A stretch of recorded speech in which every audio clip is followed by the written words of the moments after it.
Saya akan bacakan dari Malaki pasal yang ketiga, ayat yang ke-13, demikian bunyinya.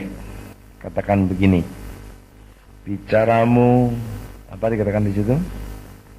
Waduh, belum sudah kena kurang ngajar, saudaraku. Mau terus enggak nih, saudaraku? Terus saja ya, kita lihat apa jadinya nanti. Dikatakan, bicaramu kurang ngajar tentang aku, firman Tuhan. Tapi kamu berkata, apakah kami bicarakan di antara kami tentang engkau? Kamu berkata adalah sia-sia beribadah kepada Allah. Apakah untungnya kita memelihara apa yang harus dilakukan terhadapnya dan berjalan dengan pakaian berkabung di hadapan Tuhan semesta alam? Oleh sebab itu kita ini menyebut berbahagia orang-orang yang gegabah. Ini terjemahan yang lama, artinya orang-orang congkak atau orang-orang yang sombong, pride. Orang-orang gegabah atau orang yang sombong. Bukan saja mujur orang-orang yang berbuat fasik atau kejahatan, tetapi dengan mencobai Allah pun mereka luput juga. 16. Beginilah berbicara satu sama lain orang-orang yang takut akan Tuhan. Tuhan memperhatikan dan mendengarnya. Sebuah kitab peringatan ditulis di hadapannya bagi orang-orang yang takut akan Tuhan dan bagi orang-orang yang menghormati namanya. Mereka akan menjadi milik kesayanganku sendiri, my treasure, milik kesayanganku sendiri. Firman Tuhan semesta alam. Pada hari yang kusiapkan, aku akan mengasihani mereka sama seperti seseorang menyayangi anaknya yang melayani dia. Maka kamu akan melihat kembali perbedaan. Kamu akan lihat kembali perbedaan antara orang benar dan orang fasik, antara orang yang beribadah kepada Allah dan orang yang tidak beribadah kepadanya. 4. Bahwa sesungguhnya hari itu datang menyala seperti perapian, maka semua orang gegabah dan setiap orang yang berbuat fasik menjadi seperti jerami dan akan dibakar oleh hari yang datang itu. Firman Tuhan semesta alam, sampai tidak ditinggalkan akar atau dan cabang mereka. Tetapi kamu yang takut akan namaku, bagimu akan terbit surya atau matahari kebenaran dengan kesembuhan pada sayapnya. Kamu akan keluar dan bercingkrak-cingkrak seperti anak lembu lepas kandang. Kamu akan menginjak-injak orang fasik, sebab mereka akan menjadi abu di bawah telapak kakimu pada hari yang kusiapkan. Firman Tuhan semesta alam. Puji nama Tuhan. Saudaraku, dari bagian pertama dari pembacaan Alkitab kita, terima kasih, telah diberitahukan kepada kita tentang akan munculnya orang-orang yang mengolok, mengejek. Dan memang Alkitab sudah mengatakan bahwa pada akhir zaman akan timbul banyak orang-orang yang mengolok-olok, mengejek-ejek, sampai hati Allah begitu tersinggung dan berkata, bicaramu kurang ajar tentang aku. Nah, mungkin tidak terlalu jauh untuk melihat contoh ini, karena kita pun pernah di masa yang lampau juga termasuk orang-orang yang demikian ini. Bukankah dalam beberapa, in certain degrees, kita juga melakukan hal yang sama, suka mengolok orang-orang yang dekat sama Tuhan, sok alim kek, orang haleluya kek, sok suci, pendeta, ada saja. Pasti kita pernah berbuat demikian. Atau mungkin beberapa yang duduk di sini masih berbuat demikian sampai saat ini juga. Dan duduk di sini karena dipaksa sama istri, terpaksa datang, hatinya separuh ketinggalan di rumah, dan datang ke sini ya asal muncul. Tapi roh mengejek, roh mengolok itu masih ada dalam diri kita. Percuma, buktinya saya sudah mengolok dia bertahun-tahun, kok saya tidak dihukumkan. Jadi Tuhan itu tidak ada, kibul aja, bohong aja. Buktinya kalau Tuhan hidup, kenapa saya nggak diajar, nggak dipukul, nggak dihukum sama dia? Padahal saya hidup dosa seenaknya dan saya suka mengolok Tuhan. Saya pernah dengar orang bicara begitu. Tanpa disadari, orang yang berkata demikian itu sudah sementara dihukum oleh Tuhan. Kalau saya berbuat salah dan mengejek Tuhan, mengolok dia, dan saya tidak ditegur, dan saya tidak dimarahi, dan saya tidak dihukum, dan cuma didiamkan, itu sendiri sudah merupakan hukuman bagi saya. Mengerti saudara? Jadi berbahagialah, Alkitab katakan orang yang ditegur oleh Allah, berbahagialah. Saya mau bacakan ayat-ayat ini supaya lebih lengkap. Sudah sayap dengan catatan saudara. Kita baca sejenak dalam Ayub pasal yang kelima. Ayub pasal 5 dikatakan demikian. Ayat yang ke-17. Ayub pasal yang kelima, ayat yang ke-17. Demikian bunyinya. Sesungguhnya berbahagialah manusia yang diapakan di situ dikatakan keras. Diapakan? Ditegur Allah. Sebab itu janganlah engkau menolak didikan yang maha kuasa. Ayat 18. Karena dialah yang melukai, dia juga yang membebat, dia yang memukuli, tetapi tangannya yang menyembuhkan pula. Jadi kalau kita ditegur oleh Allah yang maha kuasa, kita patut berbahagia. Kalau kita berbuat dosa dan kena hukuman, itu kita bersyukur, itu berkat.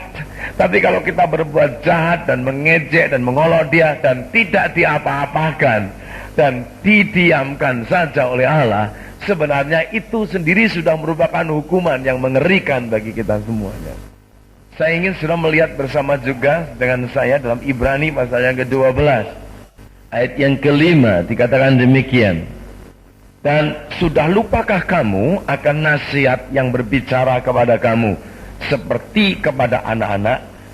Hai anakku, janganlah anggap enteng didikan Tuhan, dan jangan putus asa apabila engkau diperingatkannya. Ayat yang ke-6. Karena Tuhan menghajar orang yang saudaraku, kasihinya. Jadi kalau kita dihajar oleh Tuhan, kita patut bersyukur kepada dia, karena terbukti kita masih dikasihi oleh Tuhan. Jangan sebaliknya, oh dia dihajar Tuhan, Tuhan benci sama dia, gua nggak diapa-apain, Tuhan cinta sama saya. Bodoh. Justru kita didiemin, itu hukuman. Atau lebih ekstrim lagi dan kita berkata, oh Tuhan tuh tidak ada. Buktinya saya berbuat dosa juga nggak diapa-apakan, tidak dihukum. Tuhan tuh tidak ada. Sebenarnya dia diam dan tidak menghukum, itu pun sudah merupakan satu hukuman bagi kita semua. Amin. Dan ia menyesah orang yang diakuinya. Jadi orang yang diterima sebagai anak, itu dicambuknya, disesahnya. Jika kita dicambuk oleh Tuhan, kita patut bersyukur kepada dia. Saya teruskan ayat yang ke-7. Jika kamu harus menanggung ganjaran, Allah memperlakukan kamu seperti anak. Jadi kalau kita diganjar, itu kita diperlakukan seperti anak, saudaraku. Di manakah terdapat anak yang tidak dihajar oleh ayahnya? Tetapi jikalau kamu bebas dari ganjaran yang harus diderita setiap orang, maka kamu bukanlah anak, tetapi kamu anak-anak gampang. Bahasa Inggris disebut bastard. Anak gampang, anak yang tidak sah. Selanjutnya ayat yang ke-9. Dari ayah kita sebenarnya kita beroleh ganjaran, dan mereka kita hormati. Karena demikian bukanlah kita harus lebih taat kepada Bapa segala roh, supaya kita beroleh hidup.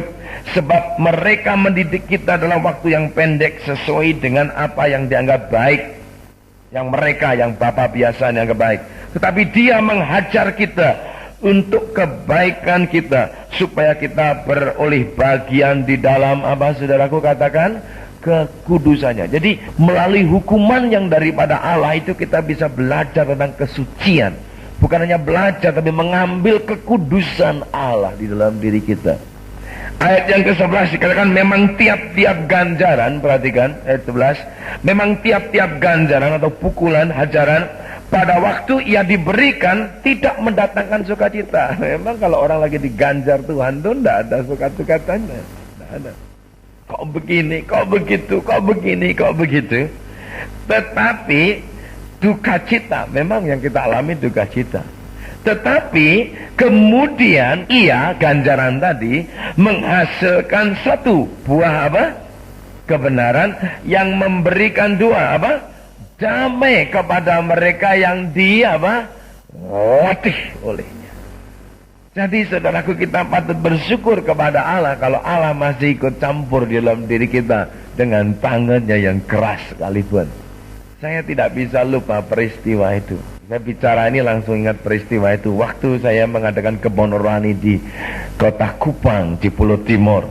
Hari itu saya harus pulang ke Surabaya, dijemput oleh satu anak yang punya mobil di sana, dan saya yang kemudikan itu mobil.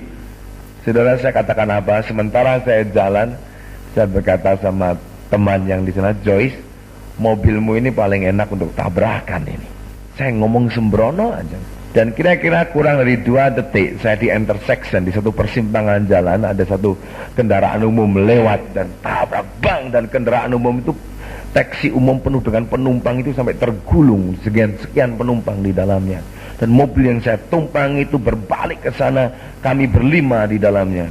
Dan hanya oleh kemurahan Tuhan, di mobil sana tidak ada yang mati dan tidak ada yang luka.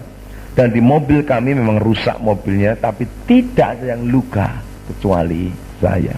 Dan lukanya di mana, saudara? Di bibir sini. Jadi waktu akhirnya dibawa ke rumah sakit, terpaksa dijahit tanpa pati rasa, saudaraku. Dan sakitnya minta ampun. Dan saya nggak bisa lupa, Tuhan misalnya bisik sama saya, selama kamu lihat bibirmu, tentu gak akan lupa pelajaranku. Dan sejak saat itu saya bertobat. Saya tidak berani ngomong sembrono lagi, ngomong seenaknya lagi. Karena Alkitab mengatakan mati dan hidup seseorang itu dikuasai oleh apa?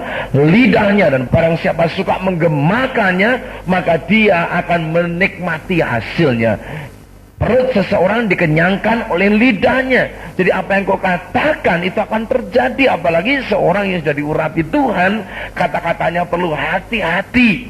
Dan melayani Tuhan, bilang sama istri, bego kamu. Istrinya bego sendiri, saudara, yang malu, saudara. Ya, sama anak-anak kita bilang blow on kamu, besok besar lu jadi gelandangan. Itu besar dari gelandangan benar, saudara. Dan saudara yang rugi. Apalagi kalau kita sudah dipenuhi dengan Roh Kudus, kita sudah mulai disucikan, kita mulai berdoa dengan bahasa lidah, bahasa roh. Ini sudah mulai ada urapannya dan kita mesti hati-hati. Makanya kita katakan lebih baik engkau mengucap berkat. Kita ketemu orang, Tuhan berkati kamu, itu berkat datang sama orang itu. Tuhan mengasihi kamu, cinta Tuhan datang kepada orang itu. Kita perlu hati-hati dengan mulut kita itu. Ada satu kuasa yang besar dalam mulut kita ini kalau kita tidak hati-hati. Nah, kalau mulut kita biarkan dan kita kita lepas kontrol dan kita mengolok-olok, menghujat, mengatakan seenaknya kepada Allah, saudaraku, kita mendatangkan damnation. Kita mengatakan hukuman atas diri kita sendiri. Saya ingin setiap kita berdiri, saudara. Silakan duduk. Saudara heran apa-apaan ini? Hanya satu bukti bahwa perkataan itu ada kuasa yang luar biasa. Coba dengan perkataan berdiri, saya mengangkat berapa ton di sini, saudaraku. Coba saya harus angkat sendiri-sendiri, saya bisa kecapean semalaman, mungkin saya tidak selesai karena ada yang berat 50, 60, 70, ada yang 100 mungkin. Dan berat sekali, tapi dengan satu kata saja, kuasa dalam mulut kita ini. Beberapa pemimpin di dunia berkata, berhenti perang yang sudah bertempur begitu ngeri, berhenti. Ada kata-kata. Apalagi kita yang diurapi Tuhan, itu kata-kata kita ini perlu kita pertanggungjawabkan di hadapan Allah. Dikatakan dengan perkataanmu kamu dibenarkan, dengan perkataanmu kamu diapakan? Dihukum. Kita lihat ayat itu, sudah catat semua ayat tersebut di dalam Matius 12 ayat 36. Tetapi aku berkata kepadamu, setiap kata apa? Sia-sia akan yang diucapkan orang harus dipertanggungjawabkan pada hari apa? Penghakiman. Ayat 37 baca bersama 1 2 3. Karena menurut ucapanmu engkau akan dibenarkan, dan menurut ucapanmu pula engkau akan hukum. Dan saudara, orang-orang yang diurapi Tuhan, ucapannya itu luar biasa. Yesus itu meneduhkan lautan dengan angin ribut cuma dengan 2 kata. Diam, tenang. Begitu dikatakan diam, tenang, itu angin ribut yang keras berhenti, saudara. Dan air pun kena. Padahal kalau ngerti ilmu bahari, kalau kena angin ribut dan timbul gelombang, setelah anginnya reda, itu gelombangnya baru bisa surut selama 2-3 hari berikutnya. Kalau saudara tidak percaya, pulang dari sini ambil 1 ember isi air dan saudara bikin gelombang dengan tanganmu. Dan tangan ditarik, apakah langsung berhenti gelombangnya? Tidak, memerlukan berapa menit lagi. Tapi kuasa firman Tuhan luar biasa. Yesus cuma katakan, diam, tenang. Kuasa dalam perkataan itu. Elia berkata, tidak turun hujan. Tidak turun hujan 3,5 tahun. Turun hujan. Yosua, matahari berhenti 12 jam, saudara.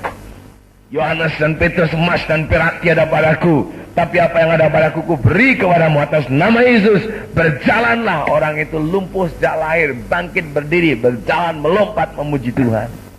Jadi kalau perkataan kita lepas seenaknya. Alkitab mengatakan dengan perkataanmu kamu dibenarkan, tapi dengan ucapanmu juga kamu dihukumkan. Oleh sebab itu kita harus hati-hati dengan mulut kita ini, saudara. Kita baca dalam kitab Yudas ayat yang ke-18 yang berbunyi demikian. Sebab mereka telah mengatakan kepada kamu, para nabi-nabi, para rasul-rasul, menjelang akhir zaman akan tampil apa, saudaraku, dikatakan di sini, pengejek-pengejek yang akan hidup menurut hawa nafsu kefasikan mereka. Mereka adalah pemecah belah yang dikuasai hanya oleh keinginan dunia ini, dan yang hidup tanpa Roh Kudus. Menjelang akhir zaman akan muncul pengejek-pengejek yang bikin perpecahan, mengolok, yang hidupnya penuh dengan keinginan dunia dan tanpa roh Allah di dalam dirinya. Itu sebabnya jangan sampai kita terlibat dari orang-orang yang sedemikian ini. Saya tahu para sarjana, mereka banyak mengandalkan ilmunya dan menganggap orang yang percaya Tuhan itu orang bodoh. Dan mereka cenderung untuk menjadi skeptis, suka mengejek, mengatakan, Tuhan tidak makan juga lapar. Ya betul, siapa sih nggak makan nggak lapar? Memang nggak ada hubungannya antara nggak makan dengan Tuhan itu. Nggak ada hubungannya. Ada lagi ke gereja, nggak kerja juga nggak dapat duit. Memang betul, Alkitab pun juga mengatakan barang siapa yang tidak bekerja tidak boleh makan, kata firman Tuhan. Jangan keluar ejaan-ejaan tanpa kita sadari. Kita menumpuk bara api hukuman Allah di atas kepala kita. Dan kemanapun kita pergi, ada satu pressure, ada satu tekanan. Kalau kita melihat kembali kepada Maleakhi pasal yang keempat, kita bisa lihat orang-orang yang membiarkan dirinya dalam ejaan-ejaan, yang mungkin pada saat ini belum merasakan akibatnya, tapi Alkitab dengan tegas mengatakan pada akhirnya. Dari Maleakhi pasal 3 tadi, ayat yang ke-18, maka kamu akan melihat kembali perbedaan antara orang yang benar dan orang yang fasik, antara orang yang beribadah kepada Allah dan antara orang yang tidak beribadah kepada Allah. Saya percaya zaman akan mengantarkan kita kepada satu periode masa di mana akan terjadi satu pemisahan yang jelas antara orang yang benar, antara orang yang jahat, antara orang yang beribadat kepada Allah dengan orang yang tidak beribadat kepada Allah. Sekarang ini masih campur aduk antara orang benar dan orang fasik, masih campur aduk. Pengkhianat dianggap pahlawan dan pahlawan dianggap pengkhianat.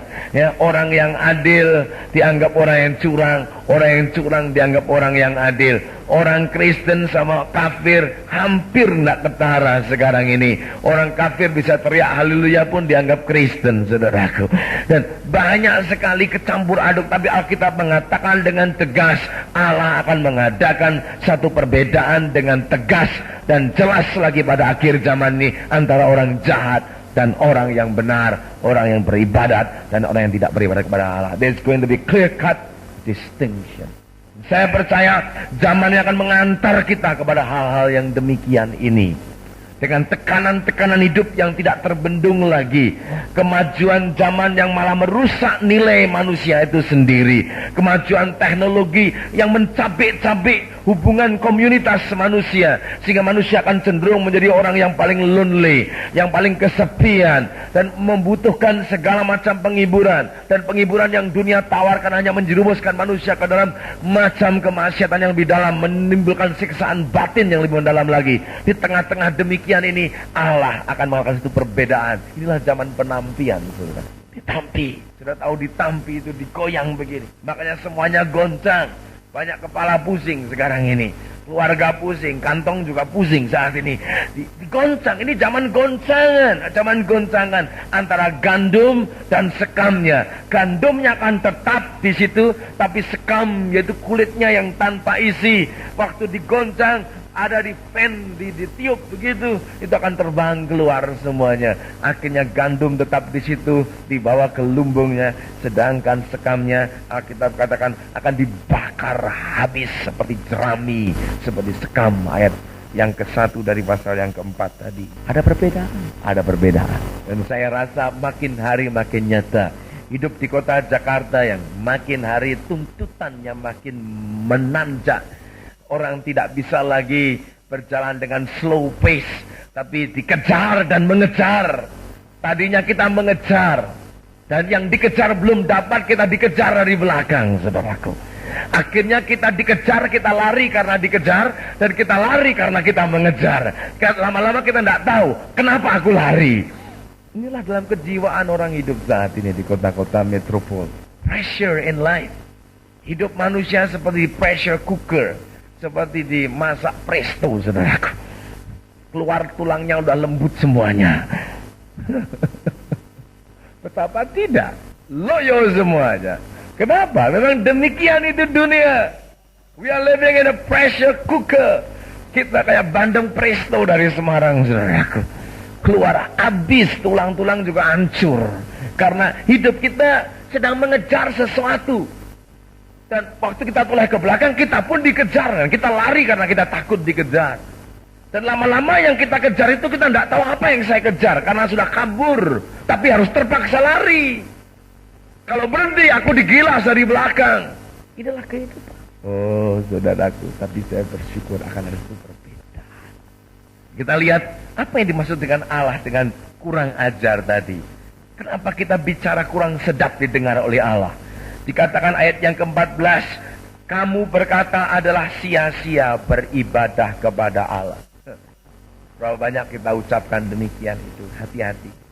Yang kedua, apakah untungnya kita memelihara apa yang harus dilakukannya terhadapnya? Nuruti firman Tuhan percuma.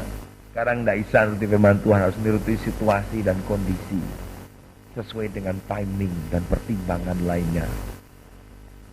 Kita hidup dalam dunia yang absolutisme sudah tidak ada lagi.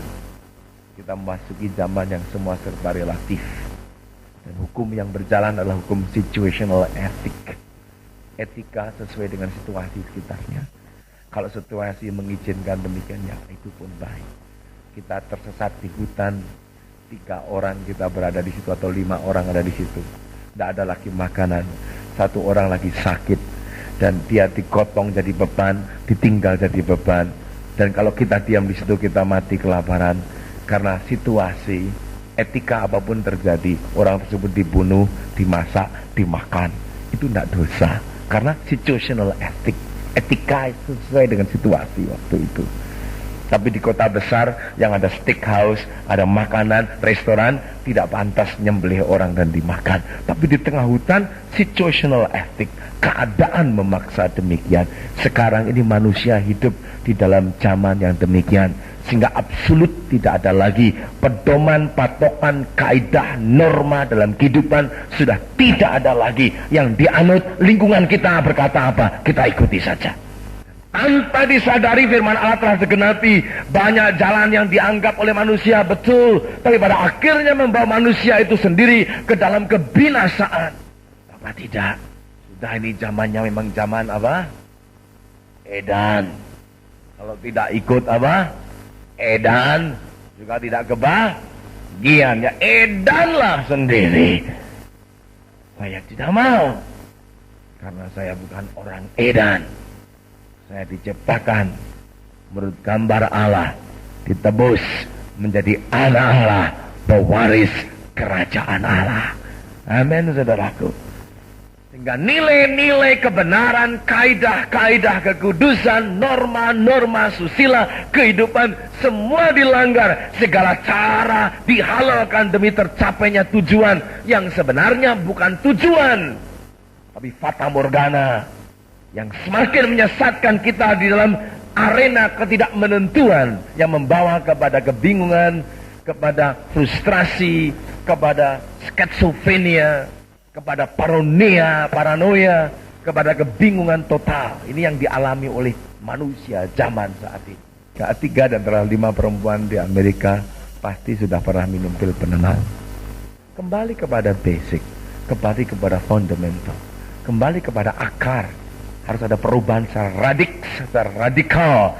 Cabut akarnya. Akarnya apa? Dosa, pemberontakan kepada Allah. Itu dibereskan dulu. Tidak ada treatment lain kecuali treatment secara radikal. Cabut sampai ke akarnya.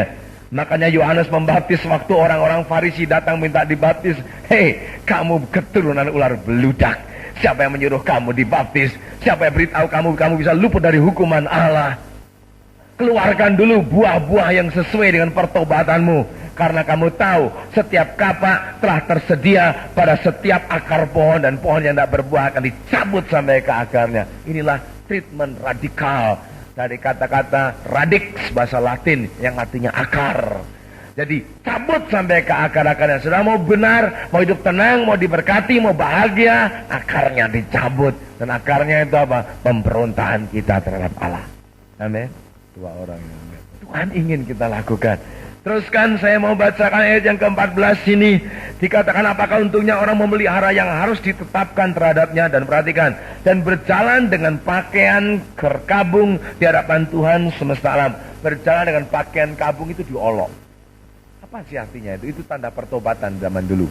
Orang zaman dulu kalau bertobat di hadapan Allah berpakaian kain goni, kain kabung, dan ambil abu ditaruh di atas kepalanya. Itu orang lagi dalam pertobatan. Dan artinya percuma berjalan kain kabung. Artinya apa? Percuma bertobat. Bertobat juga percuma. Tetangga saya nggak bertobat, mobilnya baru terus tiap bulan, istrinya juga baru terus. Jadi percuma bertobat. Tetangga saya katanya bertobat sama bangkrut. Ya memang bangkrut. Karena dulu dagangnya nggak benar. Setelah bertobat dibersihin sama Tuhan biar bangkrut dulu. Lantas baru bisa diberkati kalau mulainya benar dan dasarnya baru. Sudah heran kadang-kadang ada orang Kristen bertobat terus bangkrut. Itu Tuhan kehendaki. Karena dulu caranya, kerjanya nggak benar. Nah Tuhan masa bisa memberkati dengan fondasi yang miring? Tuhan tidak akan membangun rumah di atas fondasi yang miring. Dicabut seakar-akarnya, dibangkrutin dulu supaya dia bersandar sepenuh kepada Allah, bukan dengan cara yang keliru. Puji Tuhan, jangan lirik kiri kanan, cocok dengan si A si B. Untuk merubah corak hidup kita harus ada perubahan secara radikal dari akarnya. Itu sebabnya firman Allah melalui Yeremia dikatakan, aku mengangkat engkau bagi nabi bagi bangsa-bangsa untuk tugas-tugas ini.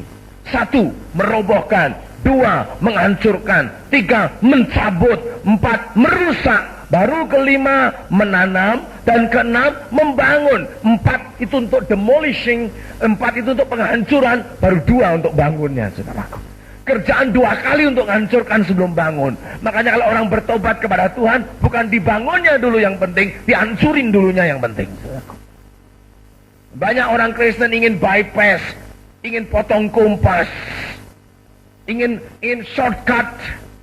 Gua nggak usah dihancurin, gua langsung dibangun aja. Mana bisa, materinya keliru. Nggak bisa bangun rumah bertingkat dengan bahan bubur. Harus batu nilam, batu yang kuat. Amin, saudaraku.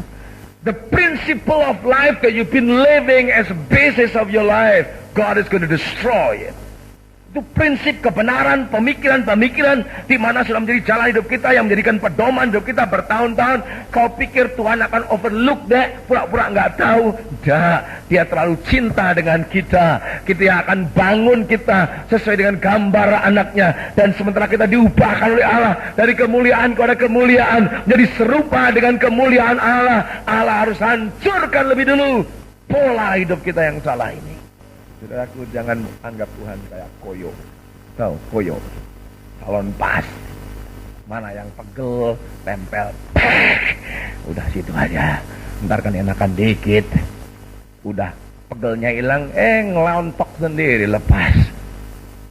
Dan banyak orang anggap Allah itu kayak koyo aja, saudaraku.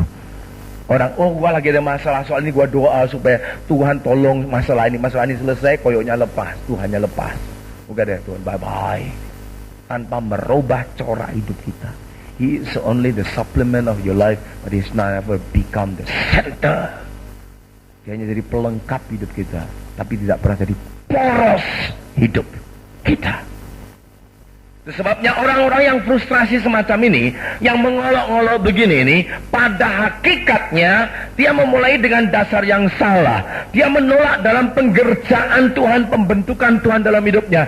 Dia ingin Allah dan ingin benefitnya. Dia ingin Allah dan juga ingin berkatnya. Tapi dia menolak pengerjaan tangan Allah yang menembus dan merusak dan menghancurkan dan mencabut dasar hidup kita yang tidak berkenan. Dan di dalam keadaan pergumulan kita menolak pengerjaan Allah, dan akhirnya Allah tidak bisa nyata dalam hidup kita. Dan keluarlah statement-statement yang sembrono seperti ini.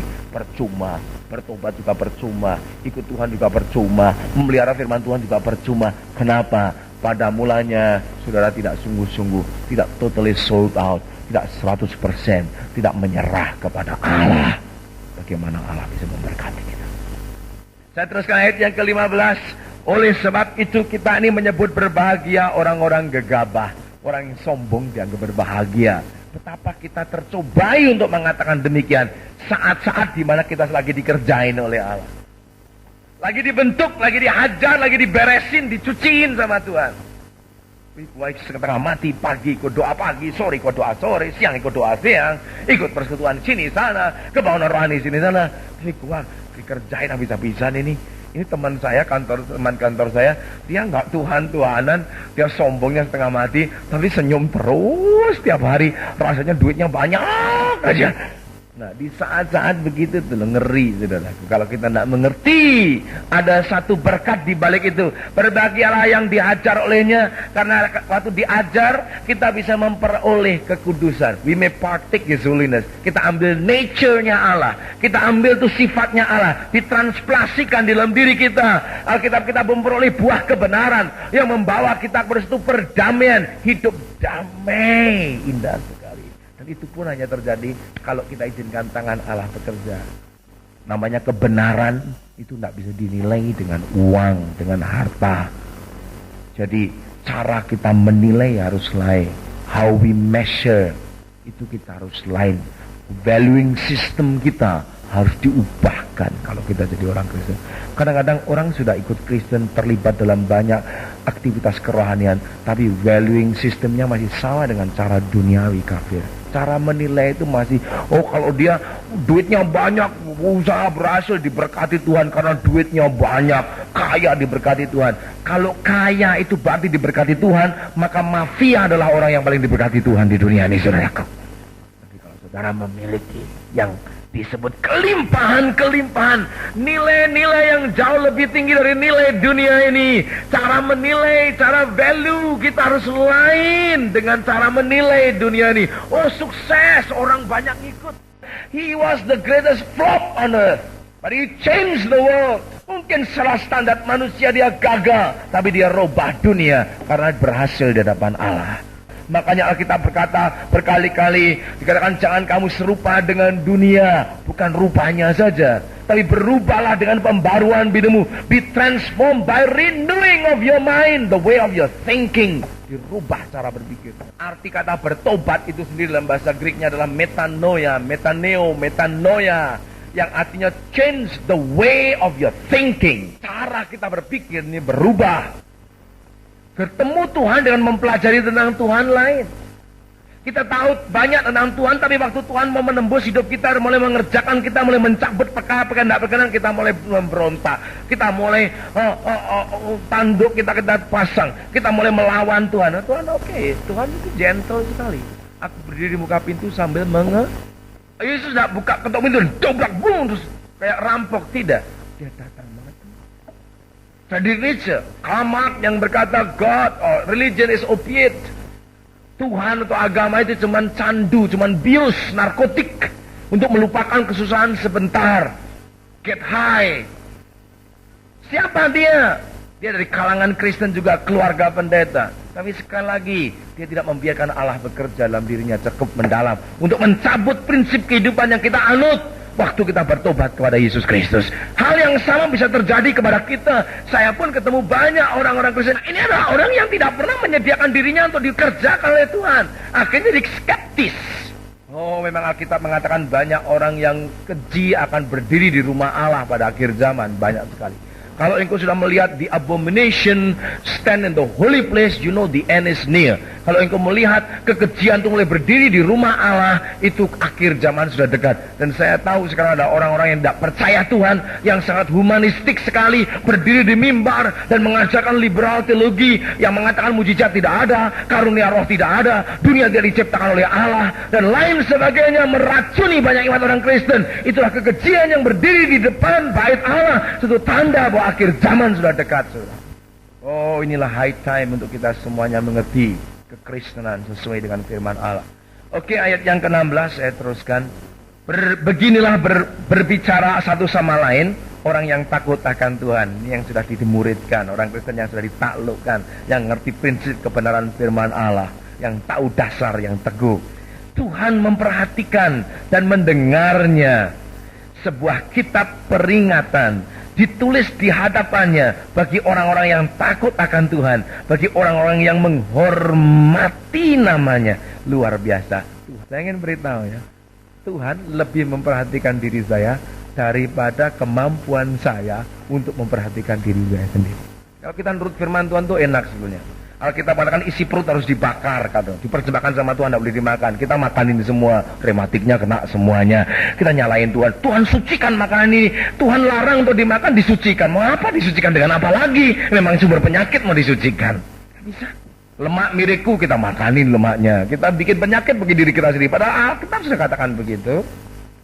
Firman Tuhan itu diberikan kepada kita bukan untuk menyusahkan kita, tapi firman Allah diberikan kepada kita supaya kita mempunyai kehidupan yang bahagia, yang sehat, yang keberkatan oleh Tuhan. Amin, saudaraku. Tuhan perhatikan kita. Ayat yang ke-17 dikatakan mereka akan menjadi milik kesayanganku sendiri. Ini luar biasa, kita jadi milik kesayangan Tuhan. Firman Tuhan semesta alam, aku akan mengasihani mereka seperti seseorang yang mengasihani anaknya yang melayani. Ini yang luar biasa, saudaraku. Tuhan memperhatikan kita, dan tidak hanya memperhatikan kita, tapi juga Tuhan menjadikan kita apa? Harta apa? Saya percaya di antara kita pasti punya harta kesayangan. Kita adalah mempelai wanitanya yang dijaga oleh Tuhan. Bahkan di ayat yang lain, ia menjaga kita seperti menjaga apa? Biji matanya, the apple of his eye. Nah, saudara boleh pegang tangan saya nggak akan marah. Pegang kaki saya nggak akan marah. Pegang kepala pun kalau maksud baik saya nggak akan marah. Tapi jangan berani colek-colek saya punya biji mata. Penginjil pun bisa lupa firman Tuhan, saudaraku. Pendiam pun bisa ngamuk betul-betul. Mati ya mati, urusan belakang, saudaraku. Bagi kita semuanya. Amin, saudaraku. Haleluya. Itu yang membuat saya bahagia di dalam Dia. Karena saya tahu saya harta kesayangannya. Bukan karena saya baik, tapi karena saya menyediakan diri saya dan izinkan Tuhan bekerja dalam hidup saya, memproses hidup kita supaya kita makin berkenan di hadapan Allah. Kalau dikatakan seperti seorang menyayangi anaknya, saya bayangkan anak kecil. Bapaknya itu memperhatikan anaknya. Begitu lihat istri sudah mengandung 3 bulan, 4 bulan, 5 bulan. Ini papi mami sudah sibuk, anak belum lahir sudah sibuk pergi shopping. Beli apa? Beli popok, beli pakaian diapers, beli pakaian bayi. Lengkap, beli keranjangnya, beli semuanya. Anduknya disediain semuanya. Anaknya diem aja dalam perut, tidak berbuat apa-apa. Begitu lahir langsung semua sudah ada. Mana ada bayi lahir bilang, "Ma, tolong dong sabunnya mana dong, Ma, mau mandi, anduknya mana?" Nggak perlu. Papanya sudah sediain semuanya. Orang tuanya sudah sediain semua. Amin, saudaraku.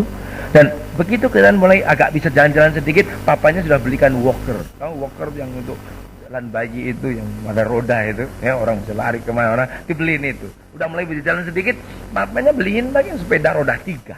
Sudah bisa roda, belikan mini. Sudah bisa mini, papanya sudah nyimpen lagi nih uang nih, dibeliin lagi sepeda motor. Tapi sudah lulus sekolah, sudah nyimpen lagi nih untuk mobil. Untuk pernikahannya. Orang tua aja sudah mikir anaknya demikian. Apalagi Bapa kita yang ada di surga. Sangat bertanggung jawab atas kehidupan kita semuanya. Masalahnya itu kadang-kadang bukan soal kita diberkati atau tidak diberkati. Masalahnya itu di TAMAK-nya itu, saudaraku. Apa? Tamaknya itu, saudaraku. Penyakitnya itu di situ. Yang terakhir, ayat yang ke-1 pasal 4 dikatakan kalau kita tetap sombong, sesungguhnya pada hari itu datang, hari Tuhan itu menyala seperti api, maka semua orang sombong, gegabah, setiap orang yang berbuat jahat menjadi seperti sekam jerami yang akan terbakar pada hari yang akan datang semesta alam, dan tidak tinggalkan akar dan cabang mereka. Tetapi kamu yang takut akan namaku, kata Tuhan, bagimu akan terbit surya kebenaran. Orang yang takut akan Tuhan itu akan muncul surya kebenaran. Apa sih artinya? Kalau sudah lihat fajar menyingsing, matahari terbit, itu berarti kegelapan hilang dan hari baru tersedia bagi saudara. Apa artinya? Ada hari depan bagi kita semua. Ada masa depan buat kita semuanya. Bagi orang yang takut akan Tuhan, masa depan kita tidak hilang. Nggak ada madesu, saudaraku. Yang ada madecer, saudaraku. Masa depan ceria. Amin, saudaraku. Kita tahu ada masa depan, matahari akan tetap terbit, harapan selalu ada hari yang baru. There's always a new beginning in God. It's never been too late in God. Selalu ada pemburuan baru. Kenapa gua jadi begini? Kamu belum jadi. Kamu bisa mulai lagi bersama dengan Allah. Amin. Kenapa saya dijadikan begini? Kita semua belum jadi. Kita masih dalam proses. Dan we can start all over again. Bersama Allah kita bisa memulai lagi. Belum terlambat bagi saudara. Saya lihat beberapa saudara mulai senang. Saya bilang belum terlambat. Wah, puji Tuhan. Tadinya sudah payah. Waduh, gua dengar firman Tuhan gini banyak. Waduh, terlambat. Gua tahu begini dulu ngerti. Sekarang udah mulai setengah abad lebih, mana ada kesempatan. Masih ada kesempatan bagi saudara. Asal takut akan Dia, akan terbit matahari kebenaran. Amin, saudaraku. Dan dikatakan yang ada kesembuhan di bawah kepak sayapnya. Matahari itu datang dengan satu sayap dan di bawahnya ada kesembuhannya, saudaraku. Saudara takut akan Tuhan, ada harapan. Dan juga ada kesembuhan. Bukannya sembuh penyakitmu, sembuh batinmu, sembuh keluargamu, sembuh jiwamu, sembuh ekonomi, segala aspek kehidupan kita. Allah akan memberikan itu remedi, memberikan pengobatan kepada kita semuanya. Dikatakan kamu akan seperti anak lembu yang keluar bercingkrak-cingkrak lepas kandang. Orang yang takut akan Tuhan, ada harapan baru, ada sukacita, ada kesembuhan daripada Tuhan, dan gak ada kesusahan dalam dirinya. Kita pernah lihat anak sapi? Pernah anak sapi jalan pelan-pelan, gak pernah. Nah begitulah orang yang betul-betul takut akan Tuhan. Kadang-kadang orang lihat muji Tuhan kok begini apa-apaan sih? Kurang hormat. Kita mesti penuh dengan hormat. Sungai senyap malam kudus. Dan ya ada saatnya begitu. Tapi ada saatnya kita bercingkrak-cingkrak seperti lembu muda yang tahu memuji Tuhan. Karena apa? Dengan kita bercingkrak-cingkrak memuji Tuhan, sebenarnya kita sedang menginjak-injak orang fasik. Ayat yang keempat. Orang jahat, si iblis, si setan, sedang kita injak-injak. Saat kita memuji Tuhan, kalau saudara mengerti pelajaran ini, perlu waktu yang lama. Sebenarnya sementara engkau memuji Tuhan, engkau sedang menghukum setan, saudaraku. Amin. Makanya kalau puji-pujian jangan lemes-lemes. Biar jangan biar lambat. Asal sekarang jangan lagi, saudaraku. Semangat berapi-api memuji Tuhan. Orang yang takut akan Tuhan diperbarui dirinya, sukacita, gembira, memuji Dia. Dan sementara dia berlonjak-lonjak memuji Tuhan, sebenarnya dia lagi menginjak-injak penyakit. Ya, dia injak itu iblis, dia injak kemiskinan, dia injak kemelaratan, dia injak segala kesusahan, dia injak-injak semua di bawah telapak kaki kita. Amin, saudaraku. Saya ingin kita berdiri semuanya saat ini. Haleluya. Haleluya. Mari kita berdoa menghampiri Tuhan. Amin. Tuhan ingin meletakkan semua musuhmu di bawah kakimu pada malam hari ini. Amin. Tuhan ingin meletakkan semua penyakitmu, segala pekerjaan setan dan iblis di bawah kaki saudara pada saat ini. Saya ingin sudah hidup berkemenangan di dalam Tuhan, tapi keputusannya ada di tangan saudara. Masihkah engkau hidup dalam cara mengolok Dia, hidup dalam cara menghujat Dia, hidup dengan kesombongan, hidup dengan mengejek, atau hidup dengan merendahkan diri dan takut akan Dia, mengizinkan Dia bekerja, memproses kehidupan kita sesuai dengan kehendaknya, supaya kita boleh mengambil bagian dalam kekudusannya. Berkat yang terbesar dalam hidup saya bukan karena saya terkenal, populer dan lain sebagainya. Berkat yang terbesar dalam hidup saya bukan karena uang banyak. Saya bersyukur buat itu semuanya. Tapi itu semua bonus. Berkat yang terbesar bagi saya yaitu kalau kehidupan Allah makin nyata dalam kehidupan saya. Bapa dalam surga, kami berdoa saat ini, Bapa. Saat kami tenang di hadapan-Mu menghampiri Engkau, kami ingin Roh Kudus terus bicara. Hamba-Mu telah berhenti bicara, tapi Roh Allah akan terus berbicara lebih dalam diri kami. Hamba berdoa pada saat ini, Roh Kudus, untuk Engkau berbicara dalam hati kami. Kalau ada perkara-perkara dalam diri kami yang menyakitkan hati Allah, pemberontakan dalam diri kami, yang sebenarnya membawa hidup kami ke dalam malapetaka, kebinasaan, kesusahan, tanpa sejahtera, bingung, kacau, frustrasi, kalut, kami ingin anugerah Allah turun di tengah-tengah kami. Hamba mohon belas kasihan-Mu turun dan kemurahan-Mu ada di tengah-tengah kami, menghentaskan kami, mengangkat kami, melepaskan kami dari lumpur kebinasaan ini, supaya kami belum menjadi harta kesayangan Allah, kami belum menjadi anak yang disayangi oleh Bapaknya, kami belum menjadi orang yang dicatat dalam buku Tuhan dan diperhatikan oleh Allahnya. Tuhan, ajar kami, Tuhan, ajar kami untuk mengerti kebenaran-Mu, mengerti firman-Mu, supaya kami jangan menjadi pada orang-orang yang akhir zaman ini, yang penuh dengan kesombongan, hidup tanpa roh, menuruti keinginan hawa nafsu, mengadakan perpecahan, bikin pecah belah, dan segala macam kejahatan yang kami lakukan. Oh Tuhan, kami tidak mau itu semuanya. Kami ingin dikuduskan oleh darah-Mu. Kami ingin matahari kebenaran terbit bagi kami menyinari kegelapan. Kami ingin kepak kesembuhan sayap-Mu boleh menaungi kami semuanya, Tuhan, supaya kami keluar seperti lembu muda yang bercingkrak-cingkrak penuh sukacita memuji Tuhan, dan menginjak-injak lawan kami, menginjak setan, iblis, dan kuasa kejahatan di bawah kaki kami, sehingga kami boleh keluar menjadi orang Kristen yang memerintah dunia ini, yang berkemenangan atas dosa, penyakit, dan setan. Bapa, meteraikan firman-Mu itu dalam diri kami masing-masing pada malam hari ini, dan Engkau dengar setiap doa dan jeritan kami semuanya.